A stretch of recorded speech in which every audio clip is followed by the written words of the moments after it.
All right, and so now we've got our drone set up. In this case, we have an M300 from DJI, and we are going to attach our new ROCK Ultra to everything.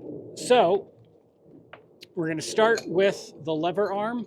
You'll remove the cap. Definitely keep the cap in the case when it's not in use. And then you align the white dot to the red dot, turn counterclockwise, and when the two red dots align, that is secured. And then we're going to do the GNSS rod and antenna. So we'll pull up the sleeve a bit, and you'll want to make sure this gets pushed straight down and seated in. We'll have to move that out of the way, and then we just tighten this down, make sure it's tight, and then I also like to make sure that on top that's tight as well, the actual antenna. And then we are going to take our LiDAR unit out of the box. Now, for those of you who have experience with the ROCK R3 Pro V2 or the R3 V2 unit, normally you have the actual laser scanner in front and the camera in the back. This is different with the ROCK Ultra. So in this case, the camera is going to be in front and the laser in back. Again, we're making sure not to be touching that laser, but we're going to come over. We're going to make sure we've got everything lined up. And so once it's tight, that's going to be good to go. We always want to make sure that USB drive is in there. And then we're going to start by powering the drone on. And then we have the single button that we're going to push. And that will be used to power on the LiDAR unit. There we go. Push it for about a second. And the solid red light will be on while it passes the GNSS test. All right, so now that our unit has passed the GNSS test, you can see that we have a solid green light.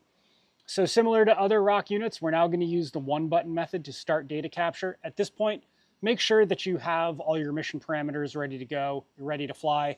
And we're going to start data capture. So we're going to do a short push followed by a break and then a long push.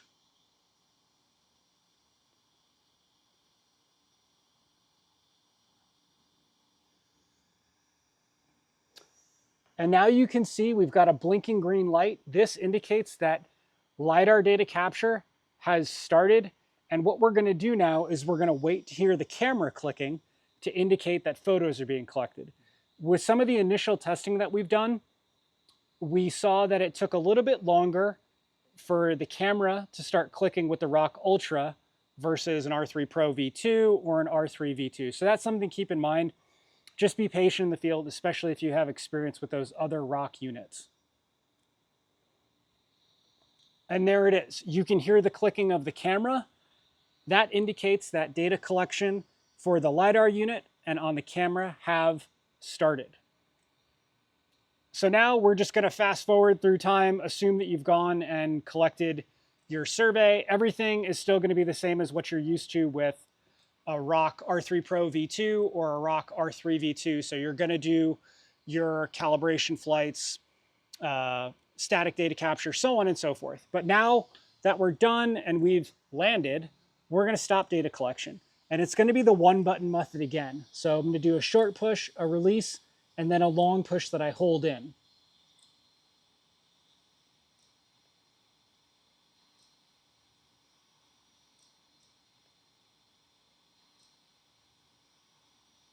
We can hear now the camera is no longer collecting data. And as I mentioned earlier, it'll take the camera a little bit longer to kick on and start collecting data. What we also saw is that it takes a little bit longer for the LiDAR data to get written to the USB drive. So that's what is going on right now with that blinking green light. It's actually, this is the ending sequence, and we're waiting it to go to a solid green. And so now we have a solid green light indicating that you've correctly stopped data collection and everything's been written to your USB drive. And now you just need to power down your ROCK Ultra unit. So that is just pushing the button and holding it.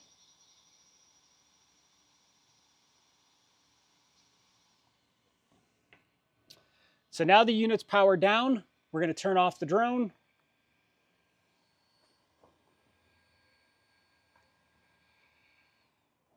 And once that's done, we're just going to go ahead and do everything in reverse to put everything away. So again, being very careful not to touch the laser on the bottom. Just unscrew this and then use 2 hands to pull it down. We're going to put this back in the container just where it came from. And then loosen the connection point between the lever arm and the GNSS rod and antenna. And you'll pull up vertically to get that out. Place that back in the case. And then you got to depress the button on the lever arm connection and turn this clockwise. And it'll pull down. And then you put the cover back on. And then you put the cover back on. There we go. And once you close everything up, you are good to go. Thank you.